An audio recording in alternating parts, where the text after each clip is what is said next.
नमस्कार दोस्तों, हम प्रिपेयर कर रहे थे इंटरव्यू के लिए फॉर बार्क, आईएसआरओ और डीआरडीओ। मैकेनिकल इंजीनियरिंग हमने अपनी ब्रांच चुनी है और हमने समझा कि क्या होती है मैकेनिकल इंजीनियरिंग और कैसे ये साइंस से रिलेटेड है।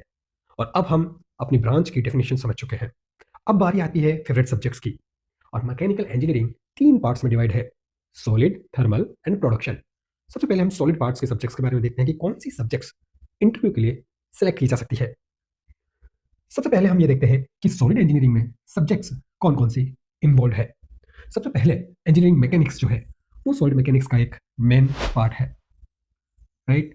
और then strength of material, and then theory of machine, and then machine design. लेकिन दोस्तों, इंजीनियरिंग मैकेनिक्स एक बेसिक सब्जेक्ट मानी जाती है। यदि आप इनमें से किसी भी सब्जेक्ट का नाम लोगे तो this will be by default. So interview में फेवरेट सब्जेक्ट में इंजीनियरिंग मैकेनिक्स को आप एज ए अपनी सब्जेक्ट नहीं कह सकते, because engineering mechanics is a basic subject. इसको आप सब्जेक्ट में नहीं काउंट कर सकते।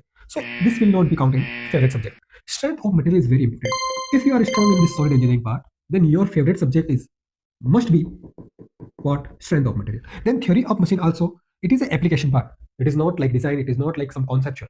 It is just an application of all the solid material, solid structure, solid elements. So इसको भी हम एज ए इंटरव्यू में फेवरेट सब्जेक्ट के तौर पर नहीं देखते हैं। और machine design which is twice important than what strength of material, right. हम स्ट्रेंथ ऑफ मटेरियल में कॉन्सेप्ट पढ़ते हैं और मशीन डिजाइन में उसका इम्प्लीकेशन करते हैं। तो सॉलिड इंजीनियरिंग जो पार्ट है मैकेनिकल इंजीनियरिंग का, उसमें दो महत्वपूर्ण, दो इंपॉर्टेंट जो सब्जेक्ट्स हैं वो हम देख सकते हैं कि स्ट्रेंथ ऑफ मटेरियल और मशीन डिजाइन। यदि आपका सॉलिड इंजीनियरिंग एक स्ट्रॉन्ग पार्ट है मैकेनिकल इंजीनियरिंग में, यदि आप थर्मल से ज़्यादा सॉलिड को ज़्यादा पसंद करते हैं, तो इन दो सब्जेक्ट्स को आउट ऑफ 5 फेवरेट सब्जेक्ट्स आप काउंट कर सकते हैं इन योर बार आईएसआरओ और टीआरडीओ इंटरव्यू।